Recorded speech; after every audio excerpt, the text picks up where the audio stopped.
नमस्कार दोस्तों, स्वागत है आप सभी का आरएम क्लासेज में। संख्या पद्धति की क्लास को हम आगे बढ़ाते हैं और आपके सामने है देखो कुछ नई तरह की क्वेश्चन। शेषफल वाला एक पार्ट मैंने आपको पहले करवा दिया था, वो बिल्कुल बेसिक और नॉर्मल क्वेश्चन वाले थे शेषफल के, लेकिन शेषफल के और भी कई तरह के प्रश्न बनते हैं जो आपको पहले मैंने छोटे छोटे टुकड़ों में जो टॉपिक करवाए हैं। अभी वक्त आ चुका है उन सभी टुकड़ों को मिलाकर और फिर एक अच्छे लेवल के और क्वेश्चन तैयार करने का, उनके आंसर बताने का। तो आपके सामने है देखिए एक क्वेश्चन, यदि n को 5 से विभाजित किया जाता है, n को किससे भाग दिया जाता है? 5 से। ऐसे प्रश्न बहुत बनते हैं संख्या पद्धति में, तो ध्यान से समझते रहना। तो शेषफल 2 आता है, ठीक है भाई। 5 से भाग देते हैं n को, तो शेषफल 2 आता है, तथा n स्क्वायर को 5 से भाग देने पर शेषफल कितना आएगा? ठीक है, क्वेश्चन का पैटर्न समझना भाई, कुछ अलग तरह का क्वेश्चन है। n को 5 से भाग देते हैं तो 2 शेष आता है, तो फिर n स्क्वायर मतलब ये संख्या बदल गई। यहां पर पहले n में दे रहे थे, जैसे मान लीजिए 6 में 5 का भाग देने पर शेषफल 1 आता है, तो अभी इसका क्या कर दिया? स्क्वायर। 36 में 5 का भाग देने पर कितना आएगा? ठीक है, या 5 7 35, 1 आ गया। ठीक है, इसमें भी 1 आ गया। ऐसे फिक्स मत कर लेना, हर जगह पर यही आएगा। मैं बस क्वेश्चन का तरीका बता रहा हूं कि पहले n था तो फिर अब n स्क्वायर में भाग देना है, पहले 6 था तो फिर 6 स्क्वायर में भाग देना है। ये यहाँ पर क्वेश्चन बोलने की कोशिश कर रहा है। और आप बस इतना सा ध्यान रख लो, जहां पर भी भाग देने की बात आ जाती है तो भाग देने की प्रोसेस आ जाती है भाज्य बराबर भाज्य के गुणा। इस चीज को ध्यान से समझ लेना, भाज्य के गुणा भागफल प्लस शेषफल। मैंने आपको ये पॉइंट अलग से पढ़ाया है, ठीक है, ये पॉइंट मैंने अलग से पढ़ाया है और ऐसे प्रश्नों तक पहुंचाने के लिए पढ़ाया था। सिर्फ वहां पर जो 5-7 क्वेश्चन रख रखे थे, सिर्फ उनके लिए नहीं पढ़ाया गया था ये वाला कॉन्सेप्ट। आपको लगा हो कि भाजकता लिखा हुआ था और वहां पर मैंने 7 क्वेश्चन डाल रखे थे, आपको लगा हो ये छोटा सा पॉइंट क्यों बना दिया अलग से। सिर्फ उनके लिए नहीं था ये पॉइंट, यहाँ पर इन प्रश्नों के लिए भी था। तो यहाँ पर भाज्य लिखा हुआ, भाज्य मतलब जिसमें भाग दिया जाए, तो किसमें? n में। किसका भाग? 5 से। ठीक है, n में 5 का भाग दिया जाता है तो शेषफल कितना आएगा? 2। भागफल गायब है, तो आप भागफल को कुछ भी मान लो अपने मन से। मैंने k मान लिया, 5 गुणा k प्लस 2 ये हो गया। n बराबर आपके पास ये आ गया। ठीक है, पूरी लाइन। ये दूर लिखा हुआ है ना, इसको पास में लिख लेते हैं तो चलो ठीक है, नहीं तो आप देखोगे भाई ये अलग ही दुनिया का है। ठीक है, ये प्लस 2 लिख दिया। ठीक है, ये हो गया। n बराबर 5 गुणा k प्लस 2 ये हो गया। कहने का मतलब n बराबर हो गया 5k प्लस 2 हो गया। अभी यहाँ पर आगे क्या बोल रहा है? अभी यहाँ पर ये भाज्य है, तो भाज्य n रखना चाह रहा है कि n स्क्वायर। ये बोला n स्क्वायर होना चाहिए, तो इसका वर्ग करने पर ही तो n स्क्वायर आएगा ना। इधर वर्ग कर दीजिए, आपको n स्क्वायर बनाना था तो इधर वर्ग होगा, तो अब इधर भी वर्ग होगा। 5k प्लस 2 का स्क्वायर हो गया। ठीक है, n स्क्वायर बराबर 5k का स्क्वायर करो 25k square, a square plus b square. ठीक है, a square plus b square plus 2ab, 5k plus 2 ये आएगा 2ab। तो आपके पास क्या आया? n स्क्वायर बराबर 25k स्क्वायर प्लस 4 प्लस 5 दूनी 10।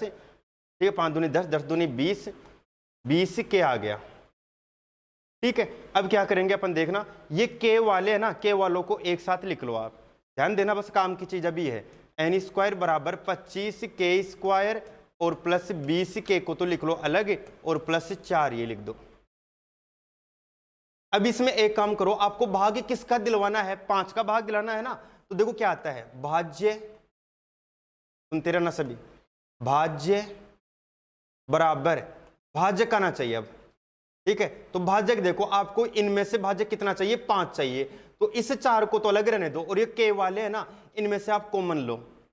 अब कॉमन कौन सा? आपको सर k कॉमन आ रहा है, भाई k को कॉमन मत ले लेना। जिसका भाग दिलवाना है ना भाजक, वही कॉमन लो। तो 5 का भाग दिलवाना है तो 5 ही कॉमन लो। 10 का भाग देने के लिए बोले तो 10 कॉमन लो। ठीक है, यहाँ पर जो भी भाग दिलवाना हो ना वही कॉमन लो। तो यहाँ पर 5 कॉमन ले लो, तो आपके पास आया 25, 5k स्क्वायर प्लस 5 चौक का 20k और प्लस 4 ये हो गया। ठीक है, अब देखो ये क्या बन गया, भाजक गुणा, ये गुणा है यहाँ पर भागफल। ठीक है, भागफल और प्लस आगे क्या रहा है? शेषफल। समझना सभी, भाज्य n स्क्वायर में भाग दिया गया, किसका दिया गया? 5 का दिया गया। भागफल कितना आया? 5k स्क्वायर प्लस 4k आया। यहाँ पर गुणा का चिन्ह नहीं इसलिए, और प्लस शेषफल कितना आया? 4। तो आपका शेषफल कितना आ रहा है, 4 आ रहा है। ठीक है, आपका शेषफल कितना हो गया है, 4 हो गया है, और 5 का भाग देने पर 4 शेषफल आ सकता है, क्योंकि छोटा है तो आपका उत्तर ये 4 ही हो गया।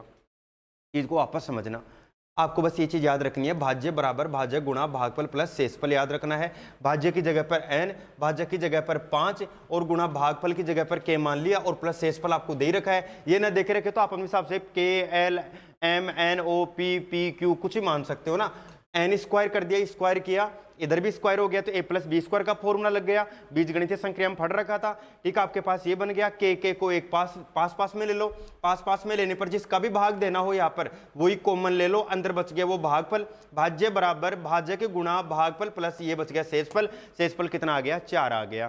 ठीक है, इस तरह से इसको हल किया जा सकता है। और देखिए, ये देखिए अगला क्वेश्चन, किसी संख्या को 5 से भाग देने पर 3 शेष रहता है, यदि उसी संख्या के वर्ग को 5 से भाग दे तो शेषफल क्या होगा।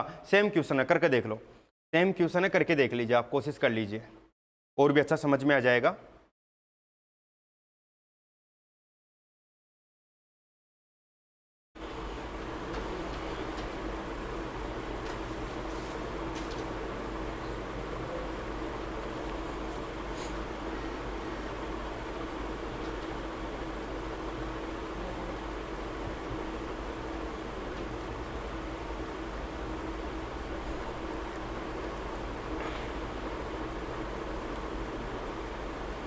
कर लीजिए सभी।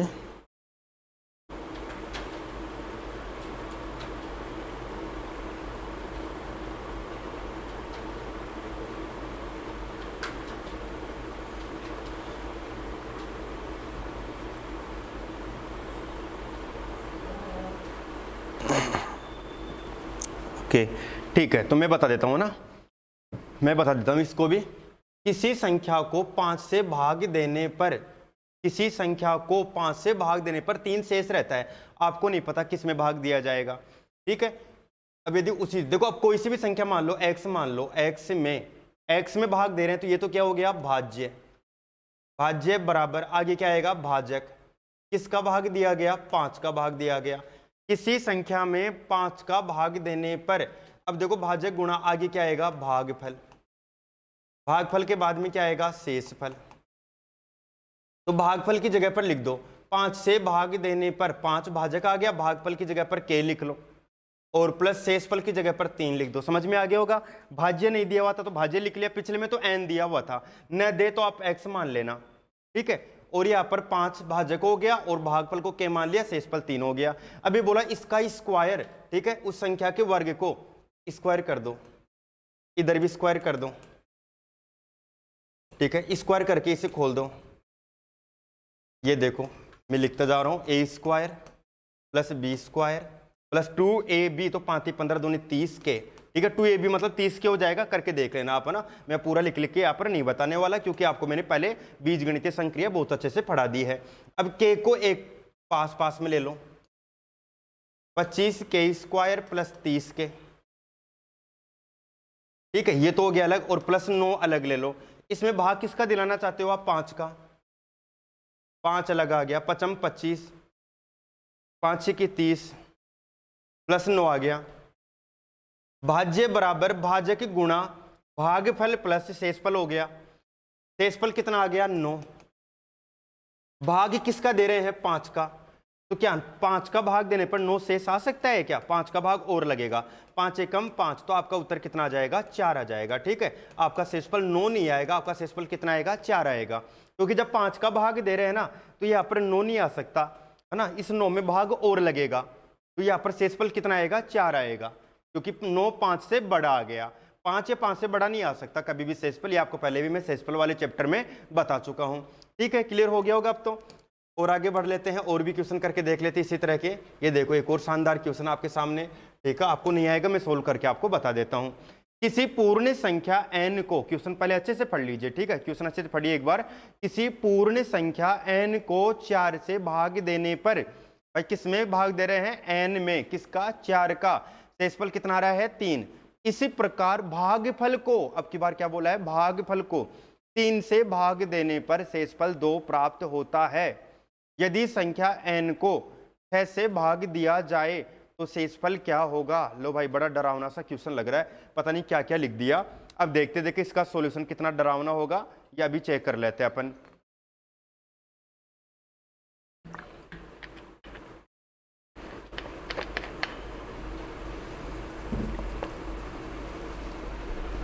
चलो शुरू करते। देखो, किसी पूर्ण संख्या n को 4 से भाग देने पर, n को भाग दे रहे हैं, ठीक है, भाज्य बराबर 4 का भाग दे रहे हैं, भाज्य की गुणा भागफल नहीं दे रखा, भागफल मान लेता हूं मैं k मान लेता हूं, चलो ठीक है, भागफल k मान लो, प्लस शेषफल 3, ये आ गया, पता लग गया होगा।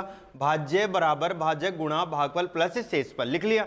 अब आगे क्या बोला, तथा इस प्रकार भागफल को 3 से भाग देने पर, भागफल यही तो है, ये भागफल है।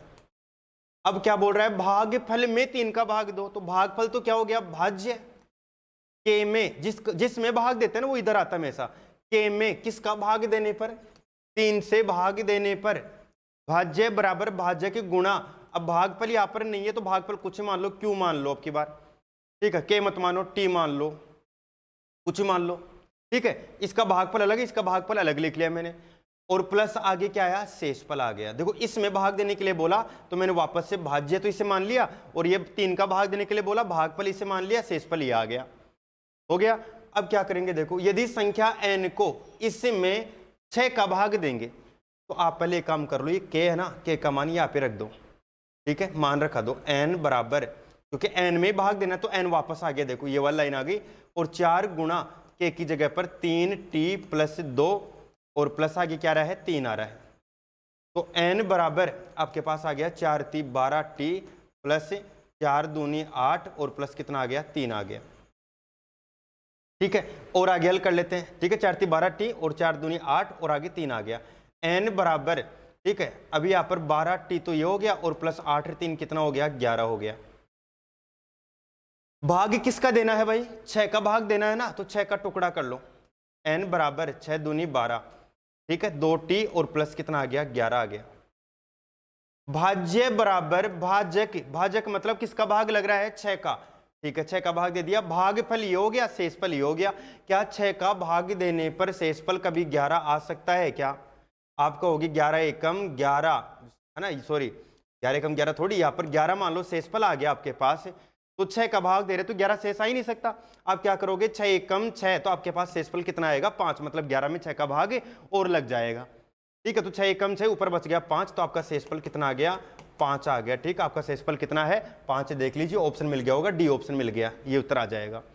तो अब देखो ये किनको समझ में आए हैं, ये समझ में तो उन्हीं को आए हैं जिनको भाज्य बराबर भाज्य गुणा भागफल प्लस शेषफल इनका अच्छे से नॉलेज है ना, उनको ही समझ में आया। और नॉलेज मिला कहाँ से, मैं ये नहीं कहता हूँ पहले से आपको आना चाहिए, मैंने सिखाया है ना, बस वो आना चाहिए आप लोगों को, ठीक है, बाकी चाहे कुछ भी ना है कोई फर्क नहीं पड़ता है, लेकिन मैंने बता दिया भाई वो चीज़ तो आपको आके आनी चाहिए, और यदि वो नहीं आती है तो फिर आप अच्छे से मेहनत नहीं किए हो, ठीक है, तो अपनी मेहनत बढ़ा दीजिए, ठीक है, आपको और भी अच्छे से आने लग जाएंगे सब चीज़ें। देखो इस तरह की कैलकुलेशन भी आपको पूछ ली जाती है, तो ये क्वेश्चन भी मैं करवा देता हूँ, मैंने बीच में ले लिया है, नहीं तो इसे कैलकुलेशन का पार्ट तो पहले फिनिश हो चुका था, लेकिन क्वेश्चन बीच में आया है, चलो मैंने ले लिया, ठीक है। अब इसे हल करके अपन देख लेते हैं। अब इसे हल करके देखेंगे तो पहले अपन है ना, देखो इसमें एक चीज़ देखो, ऊपर 1 गुणा 2 गुणा 4 है, ये डॉट है ना, ये है ना, यहाँ पर ये पॉइंट नहीं है, वैसे ये गुणा है, 1.2 नहीं है, ये यहाँ पर एक गुणा है, 1 गुणा 2 गुणा 4, 2 गुणा 4 गुणा 8, 3 गुणा 6 गुणा 12, इस तरह से है। तो आप इनमें ऐसे कर लीजिए, कोई चीज़ कॉमन आ रही हो ना तो कॉमन ले लो, ठीक है। अब देखो कॉमन कौन कौन आ रहा है, समझना, हर पद में कॉमन कौन कौन आ रहा है वो देखना आप सभी, गुणा करके लिख लो, देखो 1-2 पदों को अंदाजा लग जाएगा। 8 गुणा करके लिखो तो गुणा, नहीं तो वैसे भी पता लग जाएगा, 8 चौक 32, 32 दूना 64, 8 आ गया प्लस 64 आ गया, कुछ अंदाजा लग गया आपको, कुछ अंदाजा लग गया आपको कि कॉमन क्या रहा है, 8 एकम 8, 8 × 64, पता लगा।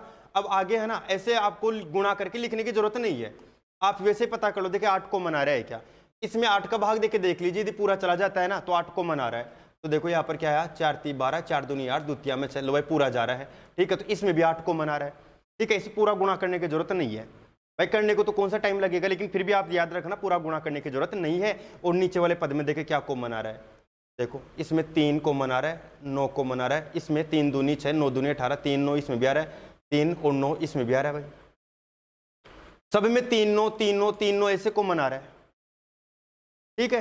तो अब एक चीज समझना, आपको बस ये चीज मन के अंदर सोचनी थी कि ऊपर तो 8 कॉमन आया है, ठीक है, ऊपर तो कौन कॉमन आया है 8, 2 और 4 कॉमन आया है, और इसमें 3 और 9, 3 और 9 का सब में भाग लग रहा है। तो ऊपर तो लिख लो 8 और नीचे क्या कॉमन आ गया 3, 9, 9 30 27, ये कॉमन आ गया। अब आगे की तरफ लिखने स्टार्ट कर दो। अब कॉमन लेते हैं ना, उसका सब में भाग देते जाते हैं। आपने 2 और 4 कॉमन लिया है तो 2 एकम 2, 2 दूनी 4, यहां पर तो बच गया 1, प्लस 2 और 4 कॉमन लिया है तो 2 से 2 कैंसिल, 4 से 4 कैंसिल, आगे बच गया 8। 2 और 4 कॉमन लिया है तो देखो द्वितीय में 6 और 4 3 12, और ये हो गया 27। ठीक है, ऐसे से आगे चल रहा है। देखिए नीचे क्या बचा वो देखते हैं। अब नीचे क्या क्या कॉमन लिया, 3 और 9 कॉमन लिया ना, तो पहले तो बच गया 1, फिर 3 और 9 का भाग दो, देखिए 3 दूनी 6 और 9 दूनी 18, 2 दूनी 4, 4 दूनी 8, फिर 3 और 9 का भाग दो, आ गया है 27। लो भाई हो गया काम, ये सेम आ गई, कट गई। आपके पास यहाँ पर घनमूल बचा, घनमूल 8 के बटा में क्या बचा है 27। 8 का घनमूल क्या होता है 2, 27 का क्या होता है 3, आपका उत्तर आ गया 2/3, ए ऑप्शन आ गया। तो इसे कॉमन लेके फिर हल कर सकते हैं। इसमें 2 और 4 आ रहा है, पूरा गुणा करके कर लो, चाहे से गुणा करके फिर भी कॉमन लेना पड़ेगा, और यदि गुणा लेके कॉमन न करना चाहो तो वैसे अंदाजा लगा लो भाई 2 और 4 घन संख्या होती है, घनमूल आ रहा है ना, तो घन संख्या कॉमन ले लो, बस आप ऐसे भी अंदाजा लगा सकते थे। तो घन संख्या इसमें 8, इसमें 27, अब सब में भाग देके देख लो, ऊपर नीचे सेम आ जाएगा। इसमें 8 का भाग देंगे तो ऊपर जो आएगी ना, इसमें 27 का भाग देने पर वही लाइन इसमें आ जाएगी, कट जाएगा, 8 और 27 का घनमूल निकाल लेंगे, आपका उत्तर आपके सामने होगा। आगे होगा समझ में आप सभी को ये वाला कॉन्सेप्ट। देखिए देखो अलग अलग तरह के क्वेश्चन ले रहा हूं मैं, यदि ये प्रश्न आपको एक बार में ना है तो आपको वीडियो 2 बार 3 बार जितनी बार देखना पड़े उतनी बार देख लेना, ठीक है, क्वेश्चन सारे क्लियर होने चाहिए। 300 पृष्ठों वाली पुस्तक की पृष्ठ संख्या लिखने हेतु कुल कितने अंकों की आवश्यकता होगी।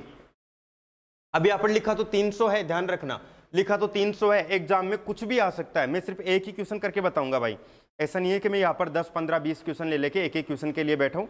आप लोगों को सिर्फ मैं तरीका बता दूंगा, बाकी जो समझाने वाला बेसिक है वो आपका पहले हो चुका है। तो क्वेश्चन अच्छी तरह से पढ़ लीजिए एक बार, फिर स्टार्ट करते हैं इस क्वेश्चन को सोल्व करना।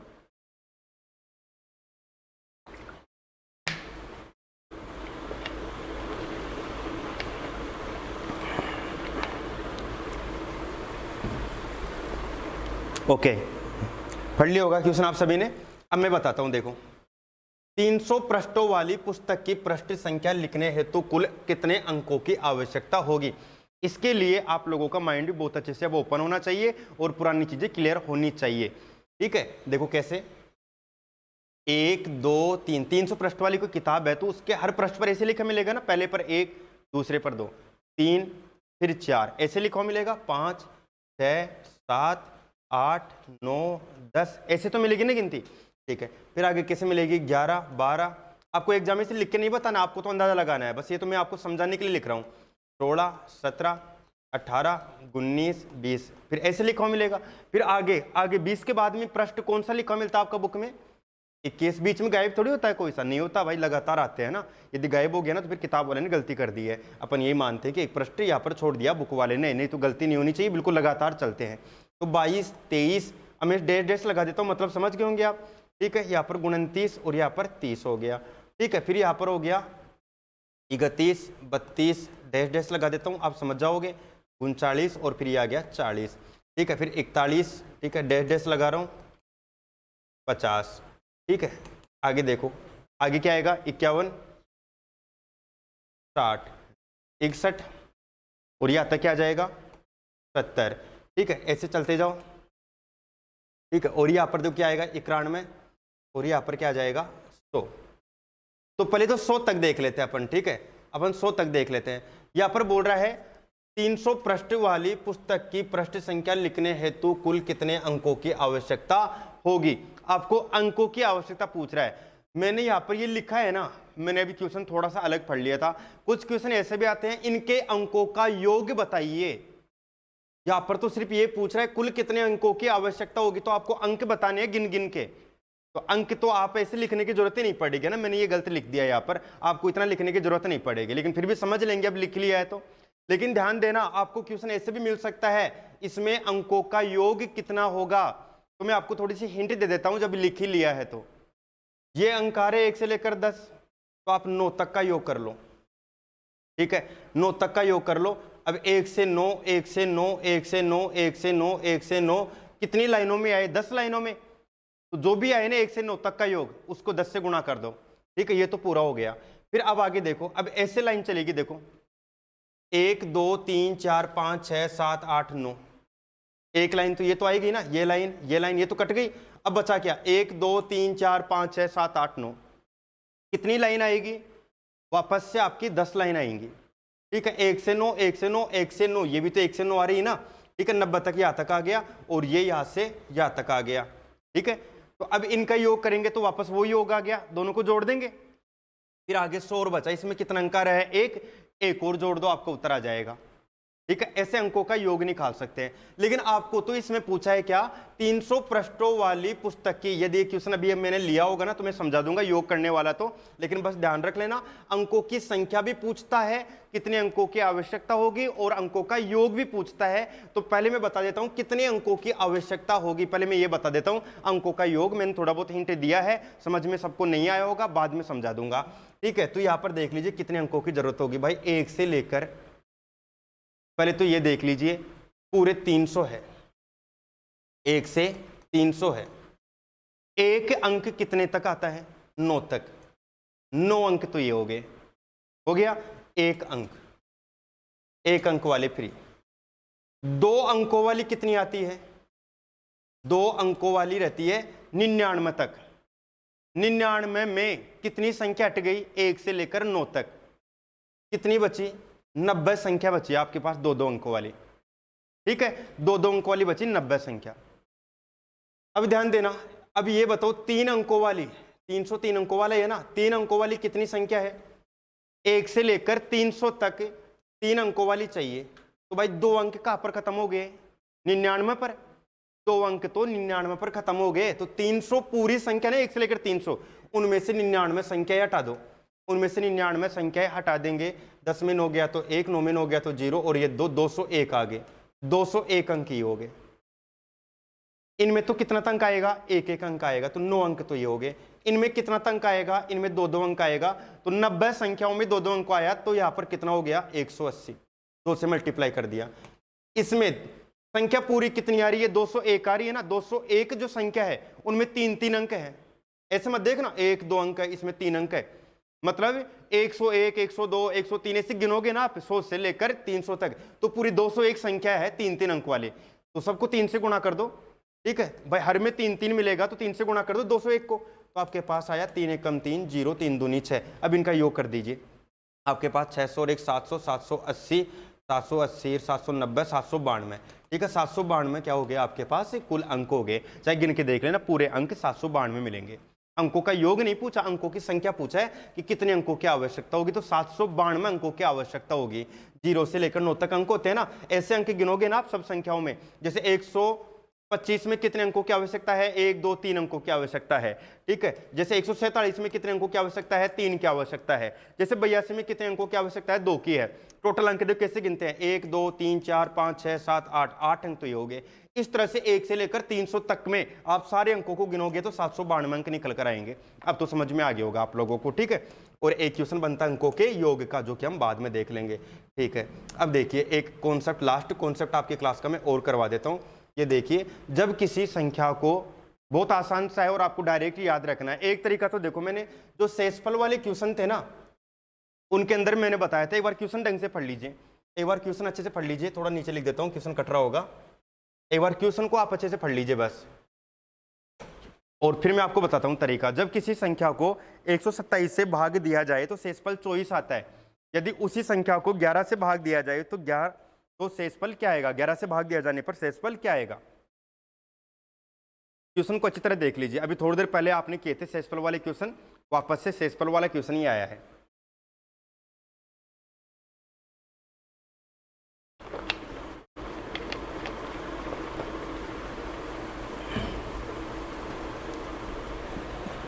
ओके, तो देखिए मैं बता देता हूं, अब से पहले जो ऐसे क्वेश्चन आए थे, इसके वर्ग को 6 से भाग देने पर शेषफल क्या आएगा, ऐसे क्वेश्चन किए थे मैंने। तो उनके अंदर मैंने कौन सा तरीका लगाया था, भाज्य बराबर भाज्य गुणा भागफल प्लस शेषफल।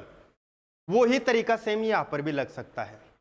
लेकिन अब एक बात सुन लेना, यदि इस रूप में क्वेश्चन आ जाए ना तो आपको कुछ नहीं करना है, किसी संख्या को 127 से भाग दिया जाए। बेसिक तो मैंने समझा ही दिया, भाज्य बराबर भाज्य गुणा भागफल प्लस शेषफल वाला जो तरीका बताया आज क्लास की स्टार्टिंग में, वही तरीका लगेगा, ठीक है। लेकिन ऐसा है ना कि 24 शेषफल आ गया, 127 से भाग दे तो 24 शेषफल आ गया। किसी संख्या को 127 से भाग देने पर 24 शेषफल आता है। यदि उसी संख्या को, देखो बदला नहीं है, वो क्वेश्चन थे उनमें तो उनके वर्ग में भाग दो और इसमें भाग दो, ऐसे पता नहीं क्या क्या बोल रहा था।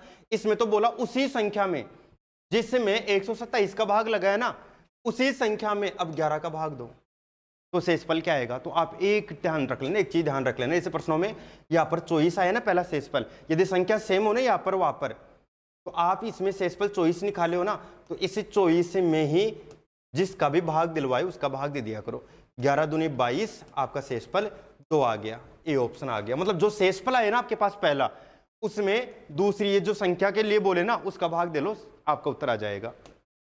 पूरा तरीका तो वही हो गया, भाज्य बराबर भाज्य गुणा भागफल प्लस शेषफल, ऐसे कर सकते हो। देखो एक और करके देख लेते हैं। जब किसी संख्या को 47 से भाग दिया जाए तो शेषफल कितना आएगा, 11 आएगा। आगे पहला शेषफल 11, यदि उसी संख्या को 7 से भाग दे तो शेषफल क्या होगा। तो पहला जो शेषफल है ना उसमें ही 7 का भाग दे दो, 7 एकम 7, आपके पास कितना आ गया, 4। लो उत्तर आ गया, ठीक है। आपका उत्तर डी ऑप्शन हो जाएगा। समझ में आ गया होगा आप लोगों को। पूरा मेथड चाहिए तो आपको मैंने स्टार्टिंग बताया वही हो गया, ठीक है। अब देखो कुछ अलग तरह के क्वेश्चन मिलेंगे। वे 3 क्रमागत संख्याएं जब पहले का 3 गुणा तीसरे का 4 गुणा जोड़ने पर 148 हो जाती है। अब ये गुणा इस तरह से पहले का 2 गुणा तीसरे का 3 गुणा, इस तरह की जो कॉन्सेप्ट है ये बताने वाला हूं मैं आपको नेक्स्ट क्लास के अंदर। और ये सारे कॉन्सेप्ट जो आगे वाले जो आपके टॉपिक है, प्रतिशत लाभ हानि अनुपात, उन सब के अंदर जगह जगह पर काम में आते रहेंगे। तो भाई बहुत अच्छे से सीख लेना इन सारे कॉन्सेप्ट को, जैसे मैं बता रहा हूँ वैसे वैसे क्लियर करते रहना, ठीक है दोस्तों। मिलते हैं नेक्स्ट क्लास के अंदर।